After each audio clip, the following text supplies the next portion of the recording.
Cool. So working on a song. I'm trying to figure out like the style of music I want to mess with next. I call this one Mellowbient. So it's like mellow, but it's ambient, but it's like kind of cool in its own way. It's got some simple drums with like a very lo-fi vibe. And I'm toying around with new things that I normally don't mess with, which is like using this LFO to map like the EQ, which is to have the EQ moving a little bit. So it just varies stuff a little. I don't know, just messing around, you know. But there's an app that's on iOS, but it's also, if you buy it on iOS, you can get it and use it on your desktop. It's called Fractal Bits. And what Fractal Bits is literally like pieces of little fractoid bits of audio. So it's not even, it's like they zoomed in really close and made these little different noises. So they make great percussive instruments. I put the little lo-fi effect on it. And I like it, you know, for that kind of vibe, right? And then here I'm putting like a little shimmery Valhalla delay on it. And then I got the EQ moving at a slow pace, real smooth back and forth. So that's what this sounds like.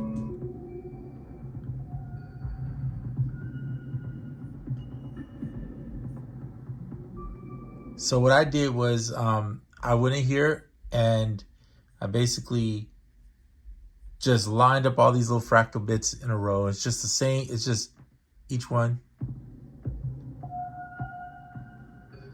But it's moving so fast when you play it, it doesn't sound exactly like that. So like for instance, if I just took the delay off,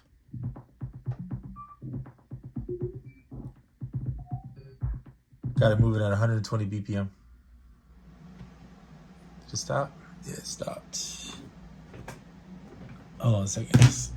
I'm gonna switch the audio thing to my actual desktop. My sound card keeps going in and out sometimes like that. I'm sorry. I'm so sorry. Sorry if I blew your eardrums out. I should have probably warned you more before I did that. Yeah, it keeps dying. I don't know why it's doing that. I'll have to figure it out later. Anyway, back to the video at hand. So yeah, so it created this, let me fix this though so you can hear it. External headphones. And I'm gonna close my door real quick, just because the AC just came on. It's a little warm today. And that way it'll stay quiet. A little bit better for you to hear it. So it's a cool way to make little percussive noises. I guess it's what like bleep, what do they call them? Blip noises or little glitches or whatever. To make these little patterns across the back. And then when you add this like shimmering delay,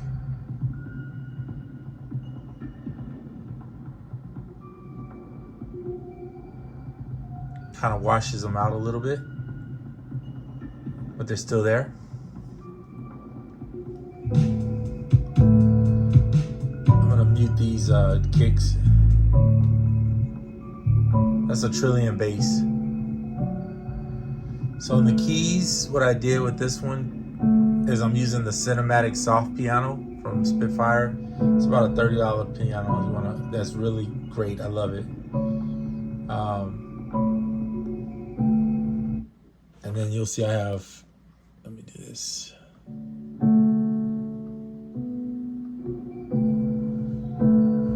All the horns, they're going to be going, which they're not going right now. So let me start that up for you so you can see. The problem with the horns is when you come in, you got to move this a little bit. There you go. So a little classical type horn across it, a flugelhorn.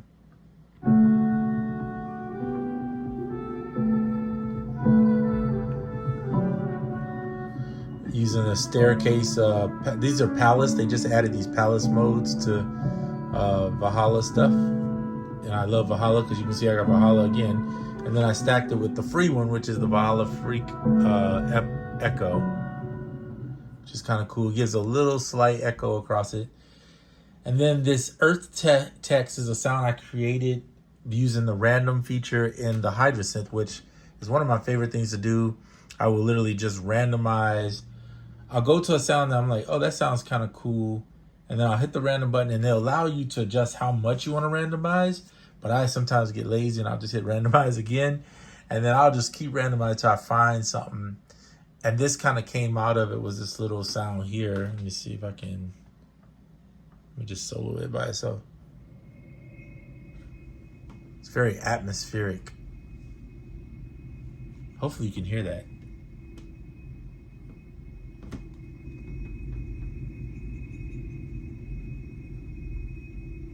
So it's just pushing in the background across the track. And then I put a pan station on it to move the sound. So I have it like with a little light shimmer going across there. And then I got some Valhalla on that too, another delay. Just to kind of give it some extra textural stuff going on. So I'm stacking texture stuff. I'm doing all kind of, just to make sound so it's a little different than but the basic sound still came in this case from the Valhalla. I mean from the Hydrosynth. All right, so putting the bass back in. Now on the drums, there's a thing that just came out.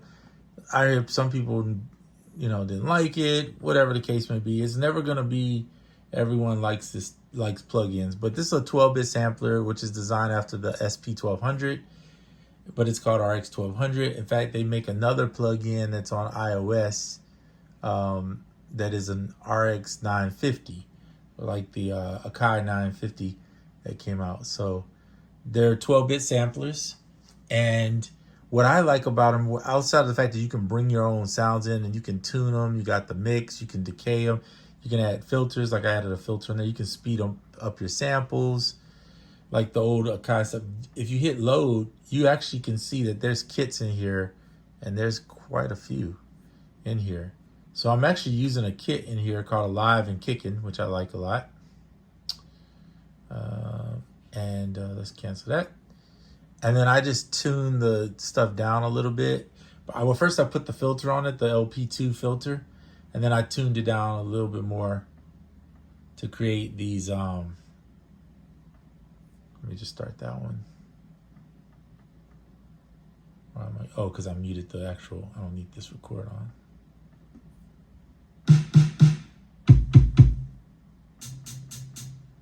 And then on top of that, what I did was, I think, did I put reverb on this?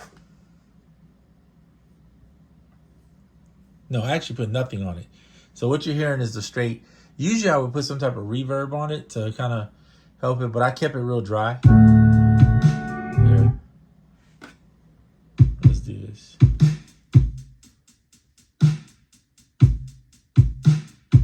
It's not a lot to these drums. They're really simple.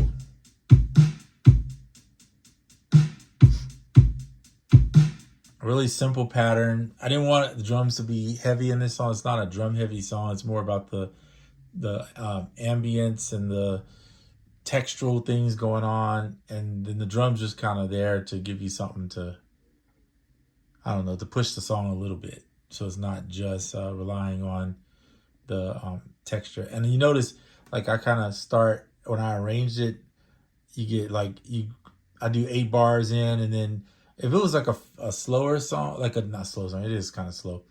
It's 120 BPM, but I'm basically playing a halftime. But if it was like a little bit different, I might change up every 4 bars, generally speaking. But since I'm just trying to make something that's kind of a mellow, sit in the background while you do some work or whatever type vibe, lo-fi / vibe or whatever you want to call it. That's kind of how I did it. I did it like every 8 bar change ups, and I like it. It's cool. It's a cool song for what it's worth.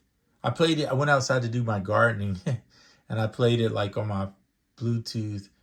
Probably I just put it on repeat, like just so it'll keep looping, and it was nice. It was just a different experience, trying that out to see, versus trying to write a song that's just like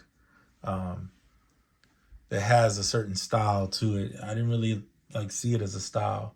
I'm trying to switch this Bluetooth out so that way I can just talk without the Bluetooth. I think that's a better bet for the video. Okay, so yeah, so here's the song one more time just to get an idea. I'll skip sections so you don't have to listen to the whole thing.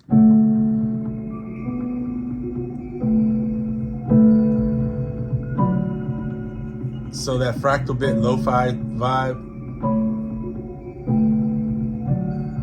is here.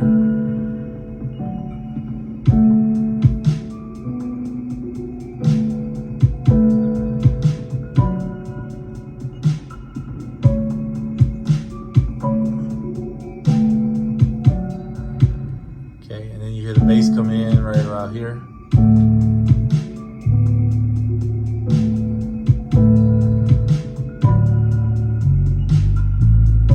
Interesting, this song is like, it's technically all the way through it is one bass note. It's pretty much just the D bass note, right?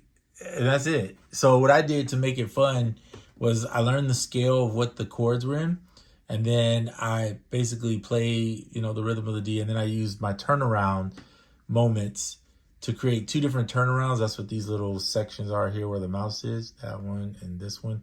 Maybe I can zoom in now again. There we go. See if we can move it a little closer for you. So I created like two little turnarounds just to give the bass some variety so it's not super, super boring.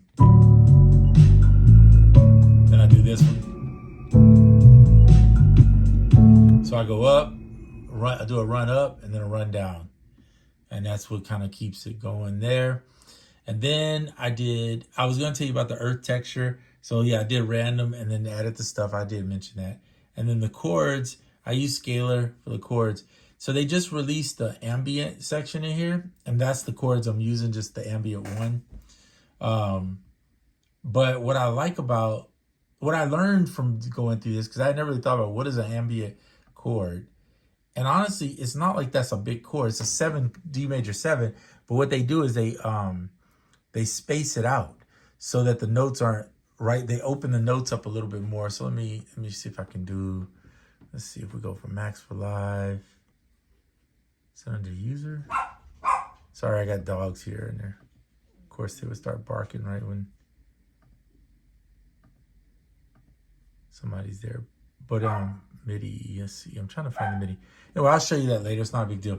But yeah, that's basically what I did, was just took the took those chords here. I'll show you what the chords look like. And you can see it's like super simple. I added in notes where I would play like while I'm holding that, because I'm holding them a longer time, extending them. Then I would just add in like a note here or there. I took, and then I went back and had to restructure a few things because certain things wasn't exactly the way I wanted it, so I fixed that. But other than that, it's the same chords. Nothing's changed. And just the way I played them a little bit different. In fact, this D6 sus4 is played twice in here, if you see here, so using the same chords. But it's a lot of the one chord. They'll use one chord and a bunch of variations of it and then space that thing across. And then these B minors are the same, really same B. Well, one's a B minor 9, one's a B minor. And then they still have a bass D note in, so they're really simple. So I started thinking to myself, that's what I need to do. If I play some more ambient music, I should just make learn how to make my own, some nice chords, but just space them out to where they're like super simple. And all I have to do is just play those chords to make the music. And I don't know, it'd just be fun to learn and pick up new ideas and stuff like that and try stuff out that I've never done. So again, that's the song, and little swam horns, little reverb, that echo, and there you go.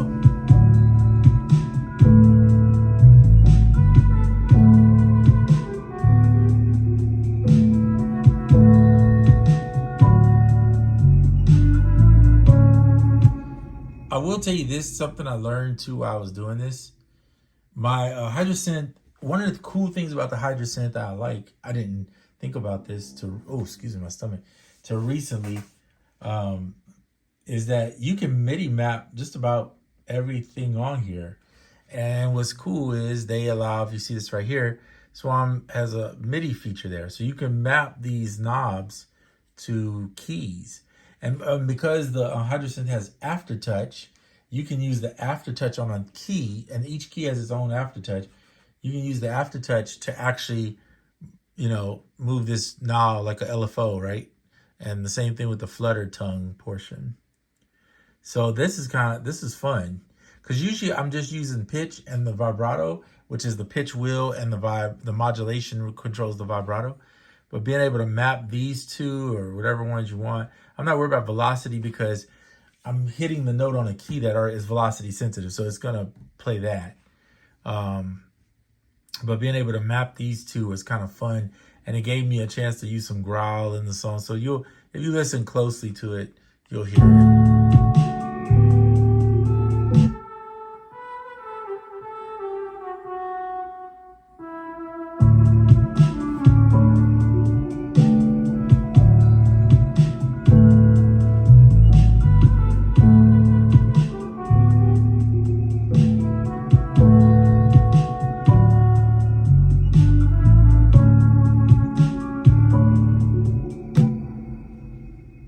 So it's fun. It's a cool little run just to try something out. I got a new album that I just put out yesterday. It's called The Multiverse. And it's on Bandcamp under my name, B Jammin' Since Birth, which is kind of what I use. And so if you go check it out, that'd be cool. You don't have to buy it if you can't afford it. Or if you want to buy it, I won't be mad at you from that either. But if you don't, I'm fine with that. It would just be cool if everyone just strolled over and maybe listened to a couple tunes or whatever, see what you think. That would be awesome. Good way to support. And that is about it, I think, for this video. Just wanted to share how I kind of put together some of these tracks in Ableton. I'm not using just one thing anymore. I'm pretty much, the Hydrosynth is becoming my go-to for my keys, my synth leads, my pads, and textural stuff. Trillion is always going to be the bass unless I'm playing the bass, which I will be doing soon, playing more bass again. But I need to get a sound, an audio interface that's a little bit better, because the one I have is it's good, but it's not good. I'll tell you about that in another story when I show you, probably not Friday, but probably next week. I'm going to show you a new pedal that I'm trying out. We'll talk about that later. And then other than that, I always do my keys in here, and the iPad, I'll sometimes do them on there. And I'm trying to learn more. What I want to explore more, real quick, I want to show you this. And this is in Ableton for sure. Ableton does a lot of cool things with randomization, which is why I'm kind of liking it. If you look down here at this little section, let me see if I can zoom the camera in. You can see the word chance, 100%. So whenever all these dots are lined up 100%, these notes play. So I'm looking at trying to figure out how I can take this chance button here. You see where you got the different percentages, and just randomly select a bunch of them.